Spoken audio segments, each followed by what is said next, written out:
The ocean had always been the last frontier for humanity long before the stars became the dream to see, had remained a mystery stretching wider and deeper than imagination, could measure generations of explorers, had crossed its surface, yet the abyss beneath carried secrets that refused to rise. But on a cold morning in the North Atlantic, those secrets, stirred the anomaly, was first picked up by the sonar stations of the Atlantic. Naval Command duty officers stared at the monitor, a frown creasing his forehead, because the shape beneath the waves was not a submarine, not a geological ridge, and not any known wreck. It pulsed faintly as though it had a heartbeat, yet the readings showed it was metallic, and vast. The officer called for his superior, and within minutes the quiet hum of a normal shift turned into a flurry of alerts. Admiral Charles Rourke was summoned to the operations floor. His presence carried the weight of decades at sea broad. Shouldered voice roughened by salt air and command, he studied the monitor for long minutes before giving the order to dispatch a fleet reconnaissance team. We need eyes on this. Within hours, a destroyer task group moved across the coordinates. The sky was gray, the waves restless, as if the ocean itself knew something was about to be uncovered. Sonar confirmed the presence of the object nearly 300 meters long, resting on the seabed, in a trench far deeper than most ships could endure. The hull was smooth, no rivets, no seams, and it shimmered faintly. Even through layers of water, the commander of the task group radioed back with awe in his voice, "This is no ordinary wreck." So the order came quickly: prepare a dive team. The world did not know it yet, but the greatest discovery in human history waited just below the surface. Dr. Evelyn Carter was among the first civilians briefed. She was a marine archaeologist who had spent her career studying ancient shipwrecks. When the Navy summoned her, she expected another lost galleon, another rusted freighter. Instead, she was shown the sonar images, and her heart leapt. She saw no rivets, no corrosion, no sign of human design. She whispered aloud, "This is not ours." Alongside her came Dr. Ahmed, physicist specializing in exotic materials. His dark eyes gleamed with curiosity as he studied the scans. If the structure survived under crushing pressure for centuries, maybe millennia, then it is built from something we have never seen. The Navy assembled a joint team of scientists, divers, and engineers supported by soldiers to ensure security. Rumors leaked quickly, and news agencies speculated about a new submarine project or an ancient lost city. But those who had seen the real data knew this was bigger. Michael Reynolds, a young sonar specialist, volunteered for the mission, driven not only by duty, but by something personal. His father had vanished years ago during a classified naval operation in the same region the disappearance had been written off as an accident, but Michael had never accepted that. Now, as he studied the coordinates, he felt a strange pull as the ocean whispered answers long buried. The expedition launched from a converted research vessel outfitted with deep-sea submersibles. The deck buzzed with activity as engineers checked seals, scientists calibrated instruments, and sailors whispered prayers against the unknown. Admiral Rourke stood at the bow, hands clasped behind his back, eyes fixed on the horizon. He addressed the team with gravel in his voice. History does not ask our permission, it only asks if we are ready. Today we must be ready. The first dive descended through dark waters, pressure groaning against the hull. The submersible lights cut narrow beams into the abyss, revealing drifting clouds of plankton and the flicker of strange deep-sea creatures. The object emerged slowly from the gloom, and the divers gasped into their radios. It was no wreck, it was a ship, but not like any human had built its hull, curved in elegant lines that shimmered like liquid metal, etched with symbols that glowed faintly like constellations. Dr. Carter pressed her hand against the viewport, her breath fogging the glass. This is not just a vessel. This is an ark. They circled the hull, recording images, taking scans. Every instrument returned impossible readings. The metal resisted sampling beams, bending energy around itself. The symbols pulsed in response to submersible lights, as if the ship recognized it was being watched. Dr. Khan whispered almost reverently, "It is alive, not in the way we know, but in the way it endures." As they hovered near what appeared to be an entry port, the symbols brightened, forming patterns like a language none of them knew. Michael leaned forward, eyes wide. He felt the pulse through his bones, a vibration that echoed in his chest like a memory. He whispered farther back on the surface. The data caused uproar. Military leaders debated whether to secure the site as a weapon, while scientists pleaded to study it before fear consumed discovery. Admiral Rourke listened to both sides, but his instincts told him the ocean had not revealed this marvel for it to be locked away in secrecy. He authorized a second dive, larger. With a boarding team, the divers approached the entry again, and this time the hull responded. A seam appeared glowing faintly, water boiling away around. The ship opened its own door. Inside was a chamber dry against the pressure of the sea, lightless, until the team entered, then glowing. Panels lit the walls, casting the room in silver. And blue, the air was breathable though ancient and heavy with ozone. Dr. Carter gasped, "This is a welcoming, not a trap." They advanced deeper corridors, spiraling like seashells, symbols guiding them forward at the heart of the vessel. They found pods, rows upon rows, lining the walls, each filled with faint light. Within them figures rested suspended in stillness, not fish, not human, but something between their forms graceful, their faces serene. Dr. Khan whispered, "This is no wreck. It is a cradle." Michael felt his breath catch his pulse racing because one of the pods glowed brighter than the rest, and within he thought he saw a face familiar, not alien, but human, eyes closed as though dreaming. He pressed against the glass, his voice breaking. Father, the others turned in shock.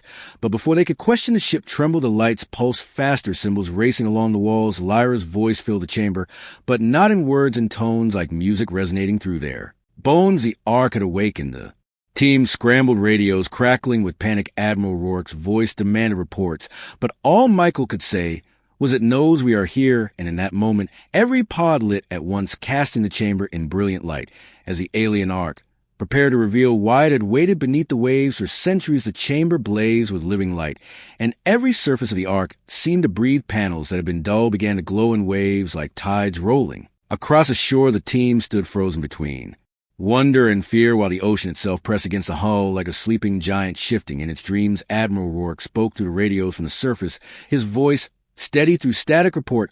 "What do you see?" Dr. Evelyn Carter answered with a voice full of awe and grit. "The vessel is responding to our presence. The corridors have lit themselves. The air remains stable. No signs of hostility. Only awakening." Dr. Ahmed Khan moved closer to the nearest pod, his gloved hand hovering a breath.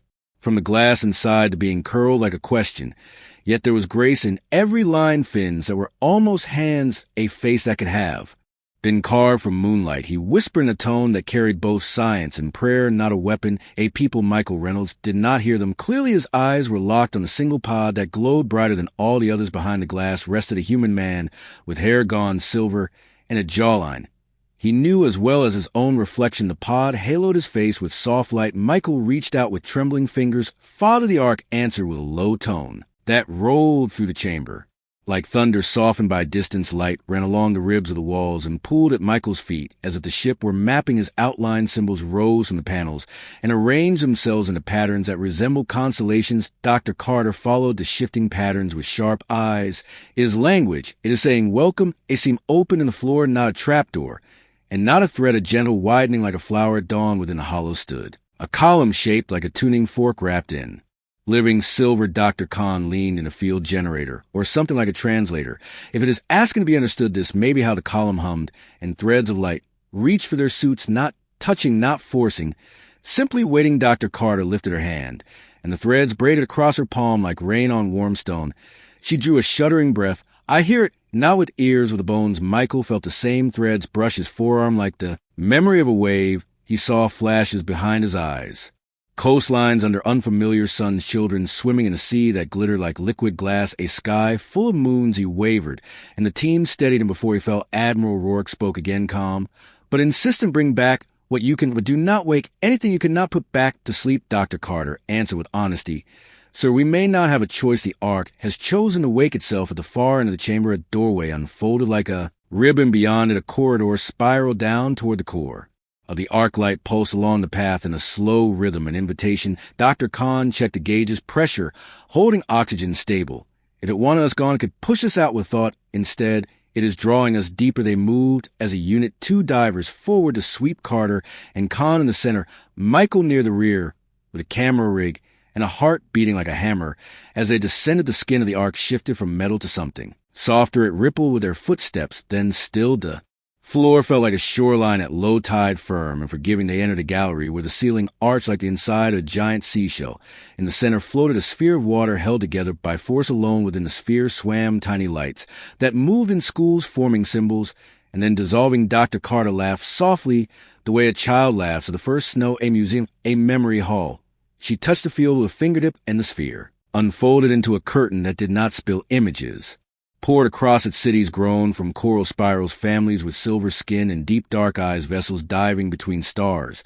As the stars were simply deeper parts of the ocean, words formed without noise inside every head in the team. "We crossed to your world. We came to rest. We waited for you." To be ready, Michael swallowed hard and turned back toward the pod chamber behind him. His father slept in pale light. A message waited in his son's chest like a bird. Beating its wings against ribs, he forced his steps to carry him forward with the group. The next room held a platform covered in tendrils of soft light. When he stepped near it, changed color to match his heartbeat. Dr. Khan ran a scanner across the surface and shook his head with a smile full of disbelief. Not a machine, not like ours, but it responds to intention. It listens to what we mean, not what we say. Dr. Carter stood at the edge of the platform and spoke slowly as though crafting a prayer. We come with curiosity. We come with respect. We ask to understand. The platform warmed under her voice and resolved into 3 gentle waves pulsing in time with her breaths. Behind her, the team watched the scientists make a covenant with an arc older than their recorded history. The arc answered by dimming the overhead lights until the room was twilight. Then it drew lines of glow across the walls. A map appeared, not of coasts, not of continents, a star map. The lines traced a journey from a distant, clustered toward Earth arcs of light, marked refuges along the way, some bright and steady, some flickering and failing. One burned with steady calm beneath their feet. Dr. Khan read the distances with mind made for numbers. They were moving for centuries. This ship is not a warship. It is an exodus. Michael stepped closer to the map, and a thin line veered off the path. As if a current had tugged at the line, ended over the North Atlantic. A symbol bloomed like a flower opening. He felt the truth land on his tongue. Before he could name, if they did not crash, they chose the ocean. The column of living silver eased from the floor again and extended a branch toward Michael. It hovered over his chest where the radio cable ran, not touching, simply waiting. He nodded once, and the branch brushed the cable radio, filled with sound like rain on a roof, followed by a human voice that made him drop to his knees. Michael, my son. Carter snapped her head toward him, and then toward the pod chamber. Khan froze with his hand still in the air. The voice was older than the day his father vanished. It carried years spent inside careful sleep and years spent awake inside memory. It continued, gentle and steady. If you are hearing this, then the sea has judged you. Ready. I thought I was lost when the operation failed, but the ark took us and it kept us alive. Because we listen now. Do not let fear pull the trigger. The platform recorded Michael's breath as a trembling wave that slowly steadied. He stood with help from Carter and bowed his head to the column as though to an elder. I am listening. The ark opened a final door. The corridor beyond sloped toward the heart. Heat rose from below, not dangerous heat. The living warmth of a body. In deep rest they descended and entered a chamber shaped like a great heart carved from pearl. In the center floated a crystal seed spinning in slow silence. Lines ran from the seed to every wall like veins and streams. Carter whispered with reverence, this is the core. Khan circled it with a face full of questions and joy. He held out his scanner and then lowered it with a rueful grin. Our tools are not equal to this. We can only feel its symbols lit across the floor, inviting 2 steps to a pair of shallow footprints. Carter looked at Khan and then at Michael. Someone must make a request. Someone must speak for us. Admiral Rourke broke it on the radio, his voice more gravel than air. Now stand by until we can reinforce. A second team is suiting up. We are not pushing any farther. Without a net, Carter answered with respect mingled with resolve. So the ark is guiding us. If we wait, we may lose this moment. This is not war. This is consent. A long stretch of static. Then Rourke exhaled the sound of an old man laying down a weight. Proceed with caution and bring my people home. Carter stepped onto the first footprint. Michael onto the second. The core brightened, and the seeds slowed its spin. Light rose around them like a tide. They felt words roll over their skin and through their bones. Not a command. An answer. We crossed because our waters warmed until they died. We crossed because your world was singing under its storms. We crossed to keep safe what we love. We slept because you were small and loud and afraid. We wake because you have learned to listen. The seed split with a sound like the first crack of dawn. Ice on a lake. From within drifted a small orb that hovered between Carter and Michael. Images poured through camps on the seafloor, lit by soft lamps like full moons. Children swimming with dolphins that learned their names. Human sailors rescued from wrecks and kept alive when no hope remained. A quiet agreement spoken between a dying world and a young one. We protect your deep, you protect our dream. Michael felt tears burn his eyes inside the helmet. He saw his father standing in a corridor of silver, speaking to beings made of light and water. He saw him place a hand on a pod and whisper a promise. I will wait until my son is ready to hear me. The orb pressed itself lightly against Michael's chest and then drifted toward the exit. The ark dimmed the chamber lights, not dismissing them, guiding them. Outward they climbed back through the spiral halls and into the pod chamber. The human pod that held Michael's father now pulsed with a steady glow like a heartbeat. Carter looked to Khan looked at the gauges, and then to Michael, We can stabilize the pod. As asking for permission, Michael stepped close and set both hands on the glass. The Ark sent a tremor through his bones like a question. He answered with a single word shaped by breath, alone. Yes, the seals retracted in a sigh. Mist rolled out and spread across the floor like fog on a morning. Harbor, a man rose slowly and blinked into a light he had not seen for years. Measured in a calendar no one had written. His hair was silver, his eyes were sea water. He smiled the way a shoreline smiles when a long voyage ends. Michael fell forward into his arms, and the team looked away, because some moments belong to one family before they belong to history. Admiral Rourke spoke softly into the radio, as if the sea could hear and bring them home. Carter busied her hands with checks and seals and protocols because her heart was too full, and work was the only way to keep from breaking. Khan spoke gently to the column of living silver, and it responded with a low, happy thrumming like whales, calling each other across distance. The alien pods remained dim and peaceful. Not yet, not now. They would wait until the treaty was spoken on the surface in air and sunlight. They began the ascent. The Ark folded closed behind them. All seemed sealing with the perfection of a living thing healing. As the submersible backed away, the hull shimmered, and the symbols rearranged into a single broad pattern that looked like a horizon seen through tears of joy. The sea accepted the art again, and the waves above leveled out. The research vessel rocked gently, as if bowing on deck. The sailors cheered when Michael and his father stepped into the sun. Rourke stood straighter than he had in years, and saluted a man returned from the deep. Carter and Khan followed, blinking in daylight that felt like blessing. The air smelled of salt and diesel and coffee and home report. Rourke asked, but the word came out softer than command. Carter answered with a voice that shook and still carried, we found a people, we found a promise. We did not take, we accepted. Michael stood at the rail with his father. They watched the water and said nothing for a long time. Then the older man spoke. They are waiting for us to decide what kind of neighbors we will be. Michael nodded. Then we will choose to be worthy. Beneath them the Ark settled deeper by a few meters, as though nestling into a bed. The dolphins had followed the ship for days, danced in a crescent arc like guardians, celebrating the safe return of their charges. Carter spread the star map prints on the deck, and every officer and scientist leaned close. Khan traced the route with fingertip. There are other refuges, other seeds.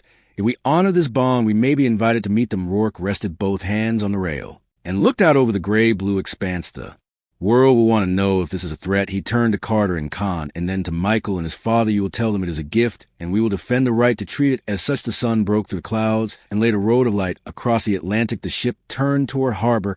Behind them the ocean kept its secrets and kept its promises. The first treaty between worlds waited to be written, not with fear, with listening. And in the deep, the Ark sang to itself a low, patient hymn. We crossed because we believed there would come a day when you were ready. You have come. We are ready to. The return to port should have been the end. But it was only the beginning. The ocean had given back more than a ship. It had given a question, and questions demand answers. News of the discovery spread faster than command could contain. Within a day, whispers filled the networks. A wreck older than humanity itself, a weapon, a myth reborn by the time. Admiral Rourke briefed the Defense Council. Satellite vans and drones crowded the docks, hungry for a glimpse. Michael stayed at his father's side, refusing to let go of the man who had returned from a dream. The older man, Daniel Reynolds, spoke little. At first, his voice worn thin by years of silence. When asked what he had seen, he would only say, the Ark listens, the Ark remembers. Dr. Evelyn Carter pressed him gently for more, but he shook his head. You will hear it yourself when the time is right. Dr. Ahmed Khan could not stay. Still he pored over the recording, scanning the data again and again. Every test returned contradictions. The hull was neither metal nor organic, yet both it resisted drilling, cutting, scanning. Even simple chemical analysis failed. He muttered often himself, as though chasing a thought. If it is alive, then what is the lifespan of a mountain? If it is built, then where is the architect? The council demanded control. Military leaders wanted the Ark moved or sealed. Scientists begged for open study. Politicians argued for secrecy, while the media shouted for transparency. Rourke stood in the middle like a stone in a storm. He addressed the council in his gravel voice. You cannot cage the ocean, and you cannot cage this. If we treat it as a weapon, we will create war. If we treat it as a gift, we may find peace. They listened, but their silence was heavy. Meanwhile, the dolphins began to gather, hundreds of them arcing beside the research vessel, leaping in unison as though dancing to music no human could hear. Michael watched them from the deck. He felt a pull in his chest, the same pulse he felt inside the Ark. His father joined him, eyes soft. They are not following us, Michael.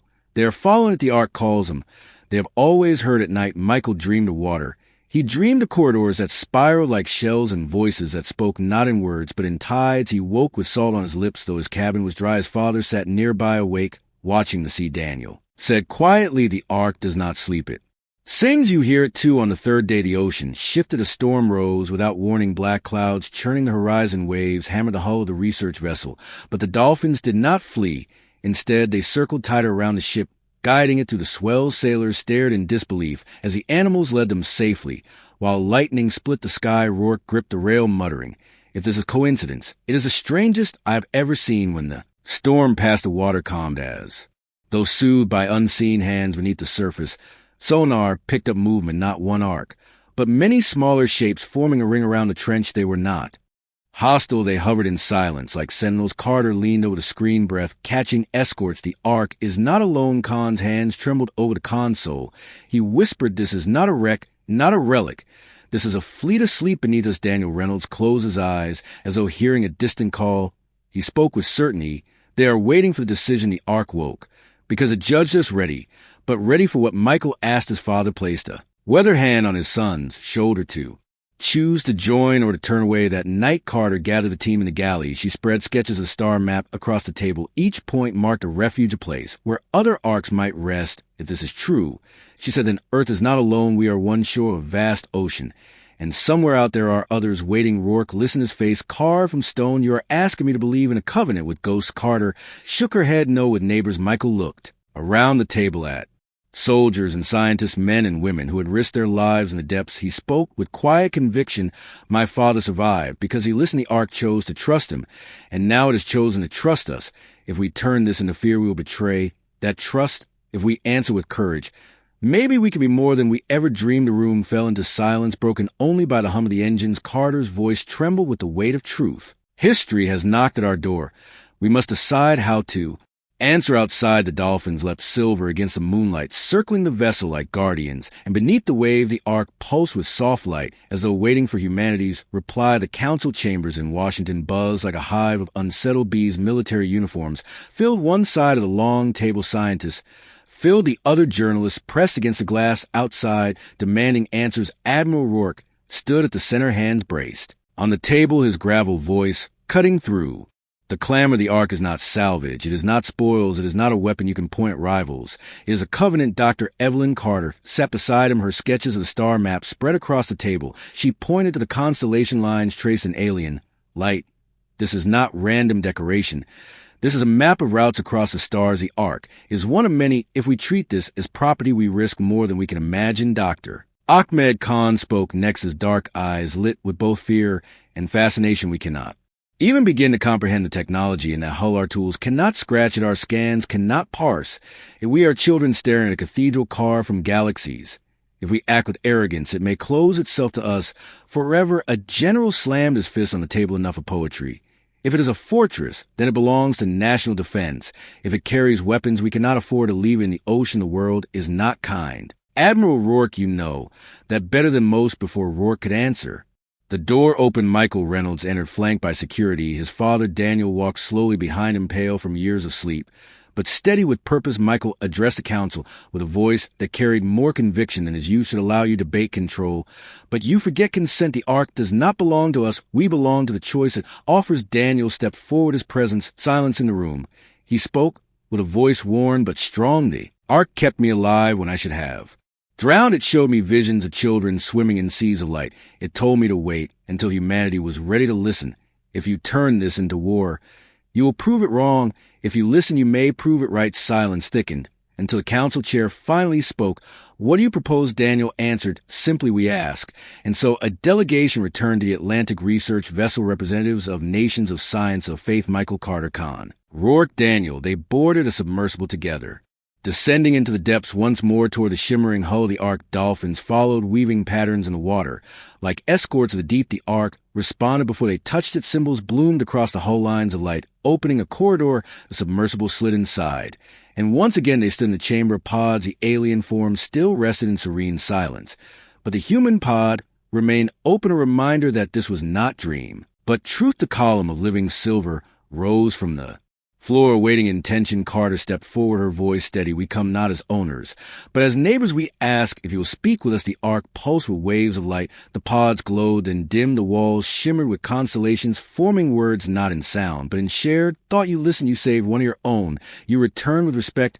We will answer. The chamber shifted, and a new door unfolded. The delegation followed into a hall lined with panels that lit with scenes of alien history, worlds of coral and crystal cities built in harmony with tides, wars fought not with weapons, but with storms of silence that erased memory, until only peace remained. The images ended on earth, seas glowing under moonlight. The final words settled into every mind. You are not alone. You have never been alone. Daniel placed a hand over his heart and whispered, thank you. Michael watched his father and felt the truth strike deep. They had not just found a relic. They had been invited into a family as old as the stars. When they surfaced again, the world was waiting. Crowds filled the docks, cameras captured every face. But for once, even the loudest voices fell quiet as Admiral Rourke spoke into the microphones. Humanity has been given a gift, not of power, but of trust. The ocean has returned an ark to us, and through a message, we are part of something greater, and our answer must be worthy. The crowd erupted with questions, but Michael barely heard them. His eyes were on the horizon where the sea stretched endless and patient. Somewhere beneath those waves, the ark rested, glowing softly like a heartbeat, waiting for humanity to decide whether it would walk in the stars as children of war or as neighbors of peace. The weeks that followed were filled with noise. Governments argued across oceans. Media filled the air with speculation. Some called the ark a miracle, some called it a threat, some demanded it be raised and studied in laboratories. Others warned it must never be touched again. But amid all the noise, the sea remained quiet and steady, holding its secret patient. As ever, Michael Reynolds spent his days aboard the research vessel anchored above the trench. His father, Daniel, rarely left his side. They would walk the deck together, speaking little, staring at the horizon. Daniel's health improved slowly, but his eyes carried a faraway look, as though part of him still lived in the silver halls below. Michael asked him once what he dreamed. Daniel only answered, the ark does not speak in words. It speaks in currents. Some are meant to carry forward, some are meant to stay behind. Dr. Evelyn Carter pushed tirelessly for an international science council to oversee further study. She stood before cameras with sketches of star map, declaring this is not American or Russian or Chinese or European. This is human, belongs to all of us, and how we treat it will define us for centuries. Dr. Ahmed Khan supported her, showing data that baffled every expert, materials that defied chemistry, energy fields that bent physics. He told the world bluntly, if we fight over this, we will destroy ourselves before the ark utters another word. Admiral Rourke, meanwhile, fought his own battles in silent rooms. He resisted pressure to deploy fleets around the trench. He stared down politicians who demanded military control. His gravel voice carried steel. I have commanded warships my whole life. I know the smell of a weapon. The ark is not. That it is watching to see if we can resist treating every new thing as a blade. If we fail, we will lose more than a ship. We will lose our chance to grow at night. Strange things began to happen. Fishermen along the Atlantic coast reported dolphins gathering in numbers not seen in living memory, pods of them leaping in unison, guiding boats through fog and storm. Scientists recorded whale songs that carried strange harmonics, matching the pulses of the ark beneath the waves. News outlets laughed at first, then fell silent when patterns repeated too precisely to ignore the ocean itself. Was joining the conversation. One dawn, Michael woke to shouts from the deck. He rushed up with his father and saw the water shimmering as though lit from below. The ark's hull glowed, faint silver visible even through the depths. Carter rushed to her instruments, eyes wide. It is signaling us. Khan checked his scanners and shook his head. No, not signaling, inviting. Within hours, a new mission assembled. Michael, Carter, Khan, Daniel, and Admiral Rourke descended again into the abyss, escorted by dolphins that swam like sentinels. The ark opened before them more eagerly than before, symbols racing along its skin as if excited to see them return. Inside the chamber of pods, a column of silver rose, immediately light threads weaving toward the delegation. Carter stepped forward, voice steady. We are here to learn to listen. The column pulsed once, then projected light into the air. Images filled the chamber, not of alien worlds, but of Earth cities choking with smoke, forests burning, ice melting, seas rising too high. The images shifted to children coughing in dust, then to soldiers in endless lines, and the oceans empty of life. The final image was Earth from orbit, clouded and cracked, a warning. Without words, Michael felt his chest tighten. He whispered, "They know what we are doing to our world." Daniel placed a hand on his shoulder. They knew. Before they ever slept, they saw the same pattern on their home. They crossed the stars because they waited too long to change the arc symbol, shifted again, showing Earth whole, and green dolphins, leaping whales, singing cities glowing with clean light. The difference was choice. The difference was...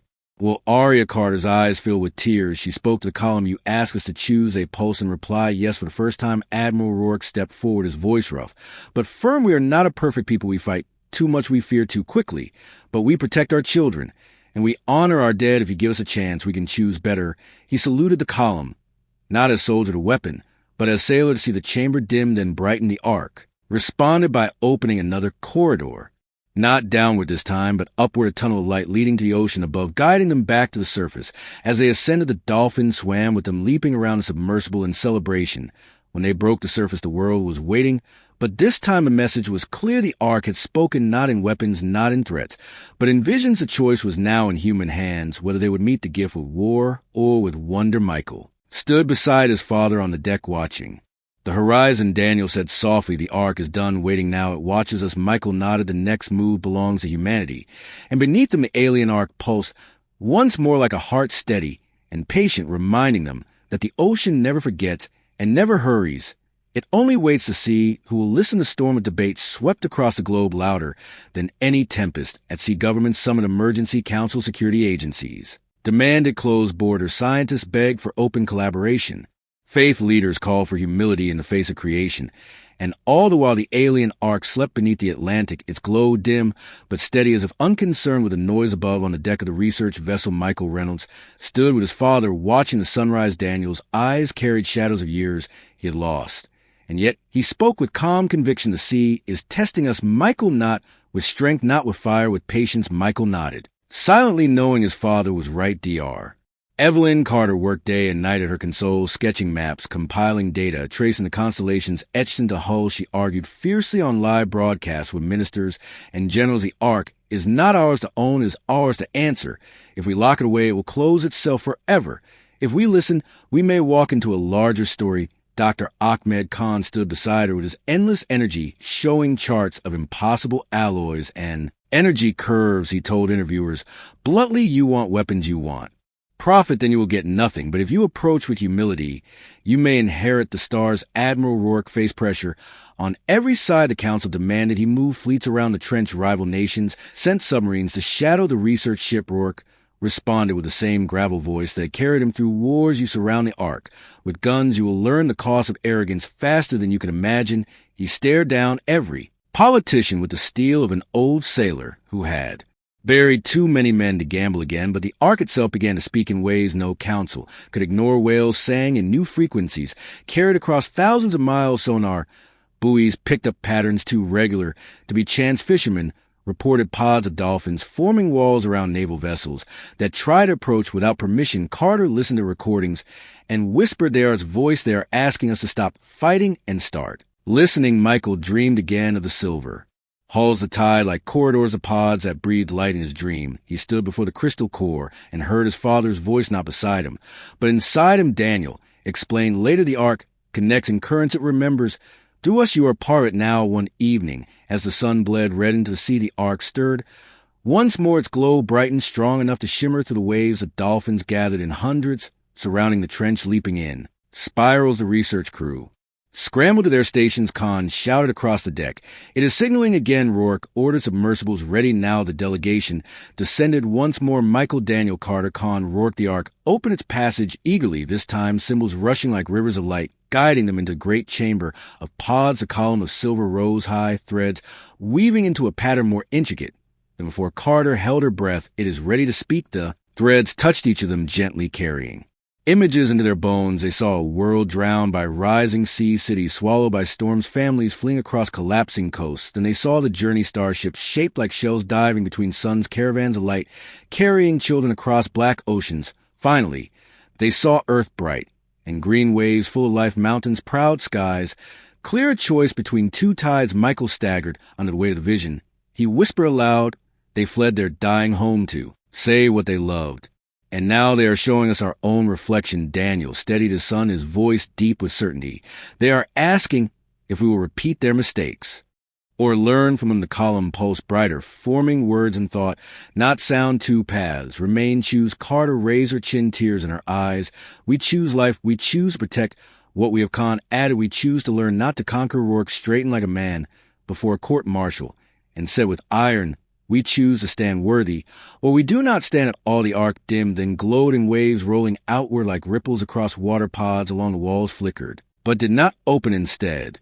The core chamber shifted to reveal a map brighter than before, hundreds of stars connected by glowing lines, routes of an exodus, still unfinished arcs that reach beyond imagination. Khan gasped the others, they are out there waiting for us. Carter whispered, this is not just about Earth, this is an invitation. Daniel looked at the sun and said softly, the ocean was only the first horizon, now the stars are the next. The arc sealed the vision and opened the upward corridor. Once more they rose to the surface, escorted by dolphins leaping in crescents. When they broke into daylight, the crew and the cameras saw the glow beneath them, and for the first time the world believed. Michael stood on the deck, drenched in spray, his father beside him, Carter, and Khan at his side, Rourke staring out with the grim pride of a sailor who had witnessed a miracle. The crowd of journalists shouted questions, but Michael only said one thing into the microphones. The Ark has asked us to choose, and now the choice is ours. Beneath the waves, the alien vessel pulsed once more like the steady heartbeat of the deep, a reminder that the sea never forgets and never rushes. It only waits for those brave enough to listen. The world did not sleep after the message from the Ark governments held midnight sessions. Broadcasts carried the images of glowing dolphins and the silver light beneath the wave. Cities that had once drowned in noise now whispered the same question, what will humanity choose? On the deck of the research vessel, the delegation remained as the ocean calmed. Admiral Rourke's voice carried through the salt air, gravel steady yet softer than usual. I have spent my life preparing for wars. Now I am asked to prepare for something else. He looked toward Michael and Daniel, toward Carter and Khan. I hope I am not too old to learn. Dr. Evelyn Carter never stopped sketching her maps. She traced the alien constellations again and again until her hands cramped. The star routes shimmered in her mind. Even when she closed her eyes, she spoke to cameras at dawn. This is not the end of voyage. It is the beginning. Humanity is no longer a species locked to one shore. The Ark has shown us the tides that reach between stars. Dr. Ahmed Khan spoke in numbers, but even numbers sounded like hope when he said them. The energy curves are stable. Material regenerates. The vessel is older than our written history, and yet it endures. That alone proves what patience and balance can achieve. He lifted his gaze from his tablets and said, and we can endure too if we listen. Michael stayed near his father Daniel, often silent, watching the waves. Daniel sometimes whispered fragments that made no sense to anyone else. The Ark does not measure time in years, it measures in songs. It waits for harmony, not for clocks. Michael listened carefully, never doubting. He felt the same hum deep in his chest, a reminder that he too had been marked by the Ark. Then came the first challenge. Submarines from rival nations appeared on sonar, lines cutting toward the trench fast and direct. Rourke's jaw clenched as officers awaited orders to intercept. But before it could speak, the ocean acted. Hundreds of dolphins surged into the path of the submarines, forming walls of moving flesh. Sonar readings twisted into chaos. Whale songs rolled through the deep like thunder. The submarines faltered, their crews disoriented, forced to surface under the watch of the research vessel. Cameras captured everything the world saw. The sea itself defend the Ark. Reporters shouted about miracles. Protesters filled capitals. Some cried that humanity had been chosen. Others feared it had been judged. In cathedrals and mosques and temples bells rang, and prayers rose in laboratories. Scientists refused to sleep, working through nights to decode the patterns etched into the Ark's hull. In the council chamber, the debate burned hotter. Generals demanded fleets to guard the trench. Politicians warned of rival powers. Scientists pleaded for open access. Faith leaders spoke of prophecy. Admiral Rourke stood again in the storm, his voice cut through like iron. I was there. I saw it. Answer. We do not guard it. It guards us. He let silence stretch before adding, and if we turn it into a battlefield, it will leave us behind. That evening the Ark stirred. Once more its glow rose strong enough to paint the waves silver. The dolphins gathered again in spirals. The research vessel trembled as currents surged from below. Carter's instruments flared. Khan shouted across the deck, it is calling us back. The delegation descended again. Michael, Daniel, Carter, Khan roared. The Ark opened not into the pod chamber, but into a hall none had seen before. A cathedral of water suspended in light. Whales swam through holograms their songs, shaping images of worlds across the stars, planets of coral planets, of glass planets, where children play beneath two suns. The voices of the Ark rolled through their bones. We are many, we are waiting, we are one ocean. Carter whispered breathless, this is an Invitation, Khan added, urgent. This is coordination. They want us to join their chorus. Rourke's eyes softened as he gazed at the images of families under alien skies. Then he looked at Michael and Daniel. Perhaps this is what it means to stand worthy. Michael felt a hum rise inside, his chest stronger than ever. He stepped forward onto the glowing floor. The whales turned their heads toward him, as if recognizing Kenny Ark's voice swelled. We remember. Those who listen, we remember those who choose. Daniel placed a hand on his son's shoulder and whispered, choose, while Michael raised his head, his voice steady, though his heart pounded. Humanity chooses to listen. Humanity chooses to protect the ocean that carried you and the world we were given. Humanity chooses to stand not as conquerors, but as neighbors. A hall brightened until they had to shield their eyes. The whales sang in triumph. Dolphins leapt in visions of light. The ark pulsed with joy. The sea itself seemed to echo his words.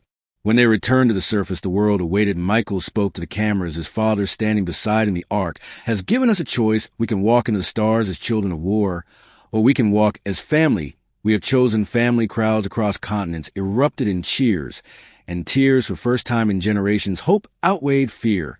Beneath the waves, the ark hummed low and patient, ready for the next tide, reminding humanity that the ocean waits for no one but rewards those who dare to.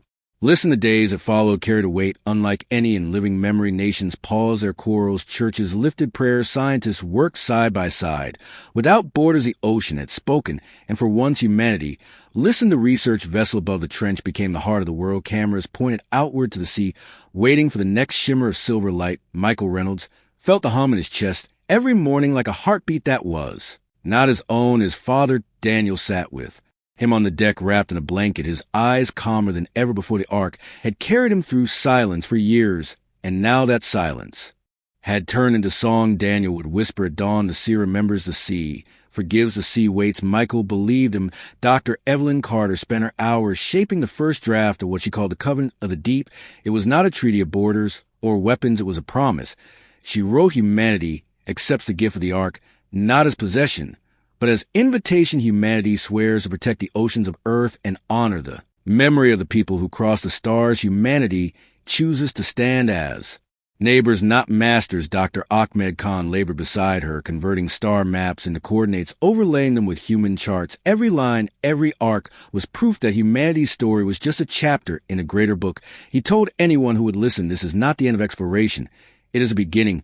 A belonging. Admiral Rourke grew thinner from a burden of arguments with generals and politicians who still feared betrayal, but he carried himself with the strength of an old sailor who knew the tide would rise whether men wished it or not. He told the council in his gravel voice, you can surround the trench with guns, but the ocean has already chosen its guardians. They are not us, they are the dolphins and the whales. And the tide itself, we must learn to follow, not to command. One night, as the moon carved silver paths across the waves, the ark answered. Once more the sea glowed from below. Dolphins leapt in spirals. Whales surfaced in chorus. The research vessel rocked as currents rose. Michael, Carter, Khan, Rourke, and Daniel descended one last time into the heart of the ark. The chamber of pods glowed brighter than ever. The column of living silver unfolded into a lattice that filled the hall. Light swam across it like water caught in sunlight. The ark spoke in tides of thought. We waited, you answered. We offer the covenant, choose. Michael stepped forward with his father. Beside him, Carter, and Khan flanking him, Rourke standing like stone. Behind them, he spoke with steady voice, humanity chooses to listen. Humanity chooses to protect the sea. Humanity chooses to join the family of the stars. The words were simple, but they carried the weight of every voice watching from the surface. And beyond, the ark pulsed with radiant joy. The pods of alien beings stirred, not waking, but acknowledging their light, joined into a great wave that rolled to the chamber. The core flared and projected the star map. One last time, route stretching across galaxies, but now a new line extended outward from Earth, connecting humanity to the chorus. Daniel closed his eyes and whispered, I can rest now. The ark does not need me wait anymore. As you, Michael grasped his father's hand tight. Father, we will not fail you. Daniel smiled, and the first time since his return, peace softened his face. The column dimmed, and the ark sealed its hulls, not in rejection, but in fulfillment. The voice lingered like a tide withdrawing. We will see you when you are ready. The submersible rose through calm water breaking Into starlight the world waited as a delegation stood on deck. Carter raised her covenant of the deep before the cameras. Khan held the chart to stars. Rourke saluted the horizon. Michael spoke. One last time the Ark asked us to choose. We had chosen. Crowds erupted in squares across continents. Bells rang. Ships at sea blew their horns. Whales sang in oceans, and dolphins danced in harbors as though the sea itself approved. Michael stood beside his father and whispered softly. The ocean kept its promise. Now it is our turn, and beneath them the alien ark pulsed once more before settling into silence, a heart in the deep steady, an eternal guarding its covenant, until the day humanity was ready to join the family of the stars.